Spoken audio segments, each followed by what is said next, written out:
안녕하세요. 반갑습니다. 한국 CS마인드 교육센터 박정민 강사입니다. 저희 지난 2회차 시험을 끝으로 이 풀이 과정에 대한 동영상을 저희가 올리지 않다가 한참 오래간만에 다시 한번 이제 저희 4월달 시험 봤던 것부터 다시 시작을 해서 전체적으로 말씀을 드리는 동영상을 업로드하도록 하겠습니다. 자, 오늘은 지난 4월 14일 날 진행됐던 2018년도 3회차 시험에 대한 A형 문제였습니다. 이 문제에 대한 풀이를 하는 데 있어서 어떻게 핵심 키워드를 잡을 것인가 라는 부분들을 가지고 다시 한번 설명드리도록 하겠습니다. 자, 오늘은 개론 1번 문제부터 같이 좀 보도록 하겠습니다.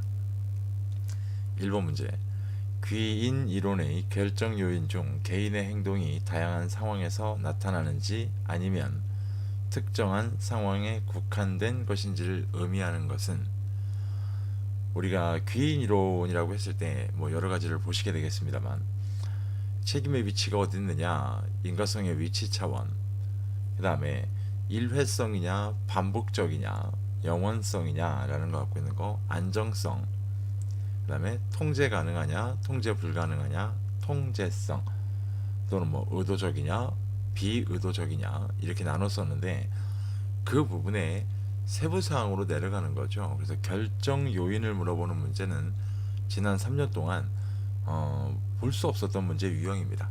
그래서 이렇게 추가된 내용이다라고 보시면 될 것 같고요. 행동이 다양한 상황에서 나타나는지 아니면 특정 상황인지, 이걸 키워드로 앞으로는 차별성이라는 것을 구별하시면 됩니다. 그래서 문제에 있는 행동이 다양한 상황에서 나타나는지 특정 상황에서 나타나는지 그랬을 땐 차별성이라는 걸로 기억을 하시면 되는 문제 유형이었습니다. 두 번째 문제 좀 보겠습니다. 다음 중 린슈스텍이 제시한 서비스 프로세스를 설계할 때 고려해야 할 사항으로 가장 거리가 먼 것은? 자, 1번 문제 좀 보시면 서비스 프로세스는 목적론이며 실제적인 과업 성과를 중시해야 됩니다. 네, 이건 올바른 설명이죠. 2번 서비스 프로세스의 모든 과정은 고객에게 초점을 맞춰야 계획돼야 된다. 네, 이것도 맞는 설명입니다.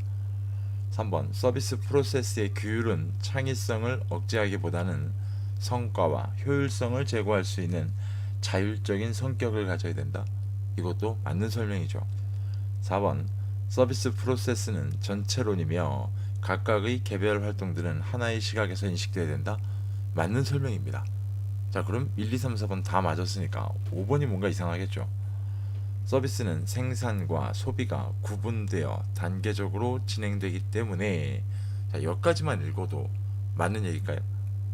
네, 틀린 얘기입니다. 여기 서비스는 생산과 소비가 동시에 일어나게 되어 있죠. 그래서 틀린 보기는 5번이 틀린 보기가 된다라고 보시면 될 것 같습니다. 다음 문제. 대기 행렬 모형 중 다음 보기 도식에 해당되는 유형은? 자, 이런 식의 대기 행렬 모델은 저희가 기존 문제에서도 쉽게 출제된 적이 없던 모델입니다. 근데 이런 걸 가지고 이제 이번 2018년도에 물어보기 시작했다라고 볼 수가 있겠죠. 자, 여기서 지금 보시게 되면 일단은 어떤 의미라든가 이런 거를 좀 보셔야 되는데요. 일단은 전체적으로 봤을 때, 그림에서 봤을 때 대기 행렬이라는 게 있고요. 그 옆에 서비스 시설이라는 게 나와 있습니다. 자, 이 서비스 시설이라는 건 고객이 서비스를 받기 위해서, 네, 선생님, 받기 위해서 지금 접촉하는 지점을 얘기할 거 아닙니까? 자, 이런 걸 우리가 복수 채널 또는 복수 경로라고 얘기합니다. 그러니까 저 서비스 시설이 2개 이상 있으면 우리가 복수 또는 다수 채널 이렇게 부르고요. 자, 그 다음에 앞에 있는 대기 행렬, 이건 우리가 뭡니까? 줄 서 있는 거 의미하잖아요. 자, 이런 걸 우리가 단계라고 얘기합니다. 단계. 이 문제상으로 말씀을 드리면, 그래서 위에 있는 그림대로 말씀을 좀 드리자면, 결과적으로 위에 그림은 뭘 얘기를 하느냐? 복수 경로, 단일 단계 대기 시스템이라고 얘기를 하고 있는 겁니다. 그래서 거의 앞에 있는 대기 행렬 같은 경우가 여러분들 보실 때 단일 단계라는 관점으로 보시면 되고요.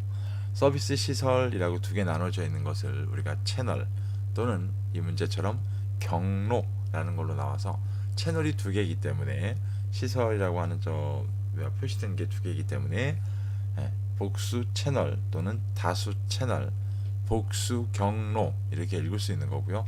앞에 있는 대기행렬 줄을 쓰는 게 하나의 줄 서기로 되어 있다. 결국 단일 단계 이렇게 만들어져 있습니다.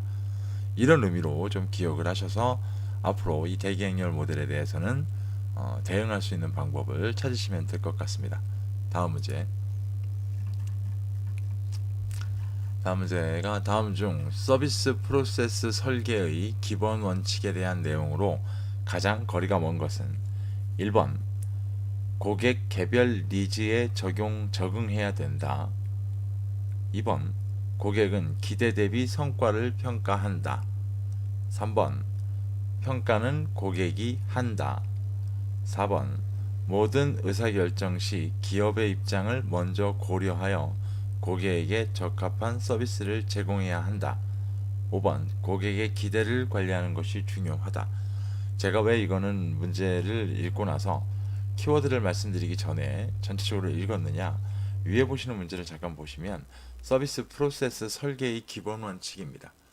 프로세스 설계는 결국 기업에서 설계하게 되어 있는 측면이고요.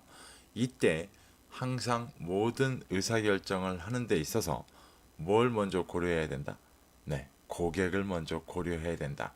이건 서비스 프로세스를 설계하는데 가장 기본이기도 하죠.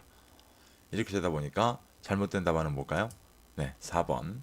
모든 의사결정 시 기업의 입장을 먼저 고려한다. 이게 좀 잘못된 설명이다 라고 보시면 될 것 같습니다. 다음 문제. 다음 중 솔로몬과 구투만이 제시한 서비스 접점의 특징에 대한 설명으로 가장 올바른 것은? 솔로몬과 구투만이라는 학자는 서비스 접점을 인간적인 상호작용의 순간이다라고 주장을 했던 학자들입니다. 그 관점에 맞춰서 좀 보면 1번 제공되는 서비스에 따라 제한을 받는다. 예, 이건 맞는 설명이죠. 2번 과정 중심적인 역할 수행이 돼야만 된다. 맞아요? 틀렸죠. 이해가세요? 과정 중심이 아니라 목표 지향적인. 3번 인간적인 상호작용의 제한이 필수적이다. 네, 인간적인 상호작용이 되셔야 되죠. 4번 서비스 제공자의 단일 관계가 우선돼야 된다. 아니죠. 이거 서비스 제공자와 고객 간에 어떻게 해요? 양자 관계여야 되죠. 5번 서비스 접점의 목적은 물적 교환이 아니라 정보 교환에 있다. 라고 본다면 결국은 이 솔로몬과 구투만이 접점을 어떻게 표시했는가, 어떻게 주장하는가, 인간적인 상호작용에 의해서 접점을 정의했다라는 측면을 봤을 때 1번에 있는 제공되는 서비스에 따라 제한을 받는다. 접점이라는 게 모든 곳에서 동일하게 제공될 수 있는 건 아니거든요. 그렇죠. 그렇기 때문에 제공되는 서비스에 따라 제한을 받기도 한다라는 측면만 맞는 설명이 됩니다. 다음 문제. 다음 보기 중 생산성 향상 운동의 하나인 3S로 보기 어려운 내용을 찾아 모두 선택한 거. 문제를 좀 어렵게 해놨는데요. 3S라는 걸 일단 보게 되면 3C는 고객 관점, 3S는 우리가 포드주의라고까지 얘기할 정도로 기업 관점. 그래서 이 보기 어려운 내용을 찾아 모두 선택한 거. 결국 3S가 아닌 거 찾아내라는 얘기죠. 그렇다면 3S는 우리가 알고 있는 첫 번째 표준화, 스탠다드를 얘기하는, 두 번째 스페셜을 얘기하는 전문화, 세 번째 심플리피케이션 이래 가지고 단순화 이렇게 얘기하고 있습니다. 자, 그렇다면 요 표준화, 전문화, 단순화에 해당하지 않는 거? 네. 4번 유형화와 우량화라는 건 포함되지 않습니다. 간단하게 좀 풀 수 있는 문제 유형이었고요. 다음 문제 좀 보겠습니다. 다음 중 노드스트롬을 성공으로 이끈 원칙과 거리가 먼 것은? 이런 문제는 굉장히 확대시킨 문제의 유형 중에 한 가지죠. 1번 노드스트롬은 사원들에게 의사결정의 자유와 권한을 주며 기꺼이 그들의 결정을 존중한다. 자, 노드스트롬 저희 보면 이제 권한 위임이라는 게 나오죠. 2번 노드스트롬은 사원들이 높은 판매율을 유지할 수 있도록 가장 선호도가 높은 특정 상품과 치수를 중점적으로 준비하여 제공한다. 여러분 노드스트롬 백화점의 경영 이념을 좀 보게 되면은요 뭐라고 되어 있습니까? 그죠? 네 가지 중에 마지막에 있는 게 뭐예요? 모든 제품을 구색해라라고 나옵니다. 최상의 서비스를 제공해주기 위해서 최고의 품질이 확보된 제품으로 최상의 가치를 제공할 수 있도록 모든 제품을 구색해야 됩니다. 라는 이념에 해당하지 않는 게 2번 내용이겠죠. 특정 상품이라는 말이 잘못된 설명일 겁니다. 조금만 신경 써서 읽어보시면 충분히 해결 가능한 문제 유형이었습니다. 다음 문제. 다음 중 구전의 중요성에 대한 설명으로 올바르지 않은 거. 아주 전형적인 문제 유형 중에 한 가지죠. 구전은 일반적으로 많은 사람에게 빠른 속도로 전파되는 특성을 갖고 있다. 네, 맞는 설명이죠. 2번 구전은 1대1 커뮤니케이션으로 문서 자료나 타 매체에 비해 더욱 큰 효과를 가지고 있다. 네, 맞는 설명입니다. 3번 구전은 생생한 경험적 요소에 기초를 두고 있기 때문에 확실한 정보를 얻게 해준다. 맞습니다. 4번 고객 준거 집단에서의 추천 의도는 고객의 재방문으로 확산되는 과정에서 구전 커뮤니케이션으로 작용할 수 있다. 추천 의도라는 게 결국 구전하는 거잖아요.